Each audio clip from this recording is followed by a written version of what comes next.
Bon, je vais essayer de faire un résumé de ce qui s'est passé. Résumé, ça va être un peu compliqué parce qu'il s'en est passé des choses. Je vais essayer de reprendre depuis le début. Les syndicats, ils ont proposé un protocole pour éviter l'abattage systématique des vaches atteintes de DNC, en sachant quand même toujours que la DNC n'est pas une maladie grave pour les vaches, qu'il y a 5% de mortalité sur les vaches atteintes. Donc quand les chiffres, on vous dit que c'est 5% du cheptel bovin, c'est faux, ce sont 5% des vaches malades, donc on est vraiment sur du dérisoire. Quand on dit qu'il y a des baisses de production de lait, ok, mais si on tue 100% du cheptel bovin, je peux te dire que la baisse de production du lait, elle va y être sympa. Donc vraiment, il n'y a absolument aucun sens sanitairement. Il y a quelques vétos là en ce moment qui se lèvent pour dire qu'il n'y a absolument aucun sens à ces mesures. On est le seul pays du monde à faire ça, de l'abattage systématique de tous les troupeaux. Cette ferme-là, elle a bien prouvé que c'était faux, que l'abattage n'empêchait pas la transmission, étant donné qu'ils ont fait leur test et que là, en Ariège, à des centaines de kilomètres aux alentours, il y avait pas de cas. La ministre de l'Agriculture a complètement, excusez-moi l'expression, a complètement chié sur ce protocole. À ma connaissance, elle nous a même pas répondu directement. La seule réponse qu'on a eue, ça a été la date d'abattage du cheptel. Donc du coup, bien sûr, parce que ça nous concerne tous, que ce soit eux, que ce soit nous, que ce soit même vous, le consommateur, parce que le jour où nous on sera plus là, vous n'y serez non plus, vous serez toujours pas là. On a décidé de maintenir. Ils ont essayé de mettre la pagaille dans nos troupes en faisant un communiqué de presse qui était complètement faux, en disant que les deux agriculteurs étaient d'accord pour l'abattage, et c'est absolument faux. Il n'y en a qu'un qui a accepté, et ça a été sous la pression. En fait, ils ont juste détruit une famille, pardon. Ils ont juste essayé de détruire une famille. Parce que j'espère que cette famille-là, elle saura aller au-delà de ça et de savoir que leur vrai ennemi en commun, il est là-haut. Et que c'est pas un de leurs membres qui a subi du chantage pur et simple pour finir par accepter, pour choisir des deux mots le moindre. Donc nous, ça n'a pas fonctionné. On est restés unis. On a continué à faire ce qu'il fallait. Pour la petite anecdote, les CRS étaient complètement nuls. Je suis désolée de vous dire, mais ils avaient pas de matos, ils avaient plus d'essence, ils se sont embourbés, ils ont fait tomber leur Manitou. On avait vraiment des grosses brêles, voilà, je le dis, ce sont des grosses brêles. Si c'est eux qui doivent nous sauver de la guerre en Ukraine, excuse-moi, mais on est vraiment mal barrés. L'assaut final a été fait dans la nuit, chose qui est absolument interdite. Ça a été complètement disproportionné. Il y avait une trentaine de blindés. Il y avait 2 centaures. Les trucs, c'est des monstres. Et en fait, il y avait des bombes lacrymo, mais de ouf, qui partaient à des centaines de mètres. C'était un truc de malade. Des bombes de désencerclement. D'ailleurs, il y a eu des blessés. Un qui avait pris un explosif dans la main et du coup, qui a saigné abondamment. Moi, je m'en suis pris un, mais je vous raconterai ça après. Il y avait des personnes âgées avec nous, des anciens agriculteurs, du coup il y en a aussi qui ont fait des malaises. Enfin voilà, ça a été catastrophique. Il a été dit qu'on avait fait des violences, pareil pour nous diviser, hein, la population, pour pas que vous soyez avec nous, hein, et qu'on soit considérés comme des méchants gens qui s'attaquent aux CRS gentils qui viennent sauver le monde paysan en abattant toutes les vaches. Donc du coup, ce qui s'est passé, c'est que, en fait, à un moment donné, moi j'ai dit non mais il faut y aller en fait, parce que tu vois, ils maintenaient à distance, ils maintenaient à distance. Moi à un moment donné, j'y suis allée, main sur la tête, devant eux, j'ai commencé à leur parler. En fait, il y a eu un moment très très beau qui n'a pas été filmé, parce que bien sûr tous les médias étaient partis vu qu'il faisait nuit. Donc du coup, moi j'ai été main sur la tête et j'ai crié pendant 5 minutes. On vous aime, on vous nourrit, on vous aime, on vous nourrit, on vous aime, on vous nourrit. Et j'ai scandé ça. Et après, j'ai ramené du coup énormément de monde avec moi. On était à genoux face au CRS en leur suppliant d'arrêter de se joindre à nous. Ça a duré, je sais, j'ai aucune notion du temps, de combien de temps ça s'est passé. Mais ça, je pense que ça a dû durer une demi-heure à leur supplier de rejoindre nos groupes. Et je peux vous dire qu'ils n'étaient pas fiers. C'est un peu, c'est vraiment fort.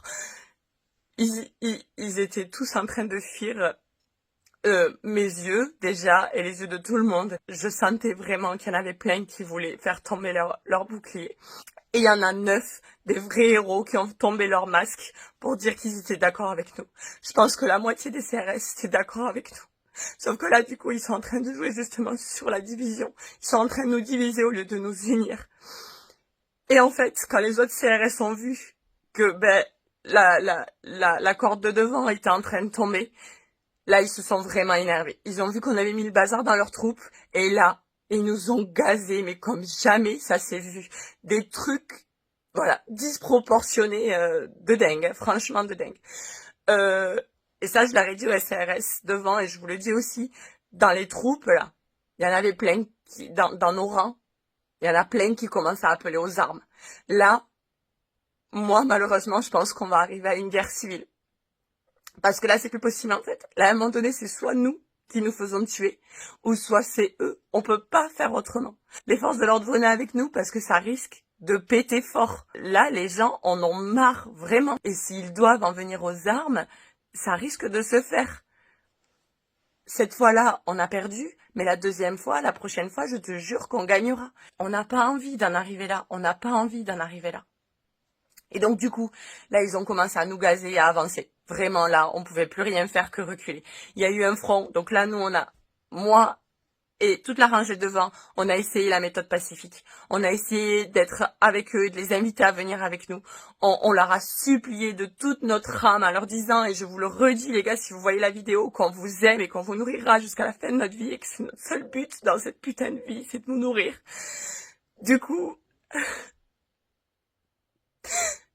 on a tenté la méthode douce, et après, quand ils nous ont attaqués, là, il y a les autres qui, ont utilisé un peu moins la méthode douce, mais de toute façon, on était à des centaines de mètres, donc, on pouvait pas faire grand chose parce qu'ils nous maintenaient vraiment à distance.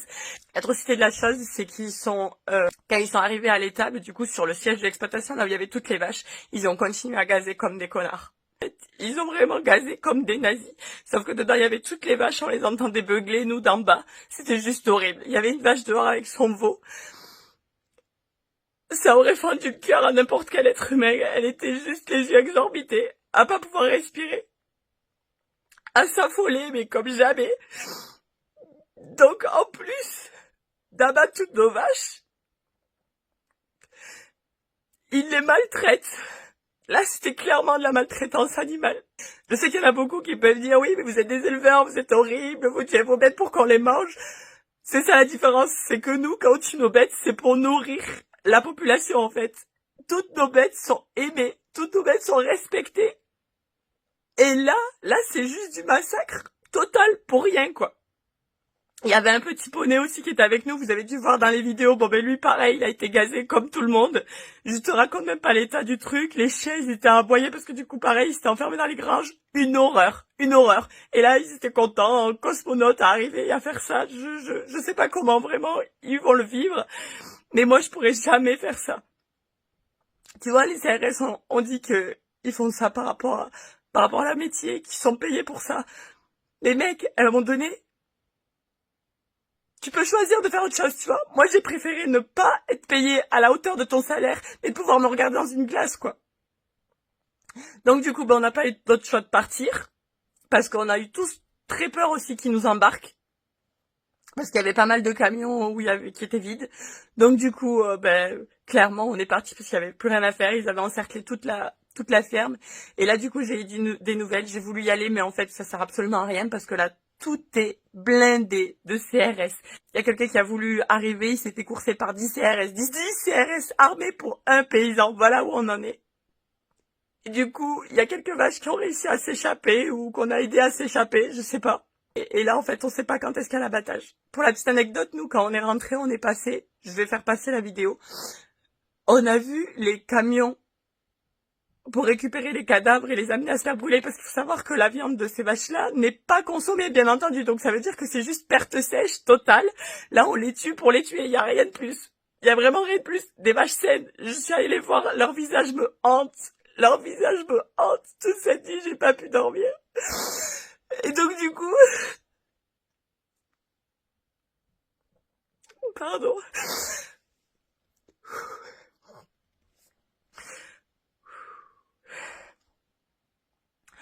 Donc,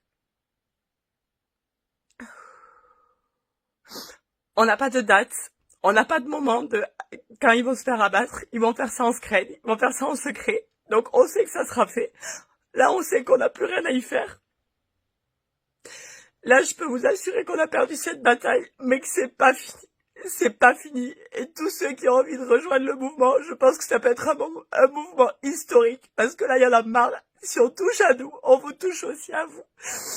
Le jour où on peut plus vous nourrir, il y aura plus rien dans vos assiettes, ils vous auront comme ça, ils vous tiendront comme ça. C'est parce qu'on est encore là sur le front à pouvoir nourrir la population. Et c'est vraiment ça qui les dérange, qu'on peut encore penser qu'il y a une résistance possible. Le jour où on n'est plus là, où il n'y a plus les savoir-faire, où il n'y a plus les terres, ce sera terminé, ce sera terminé. Ils feront de nous leurs esclaves.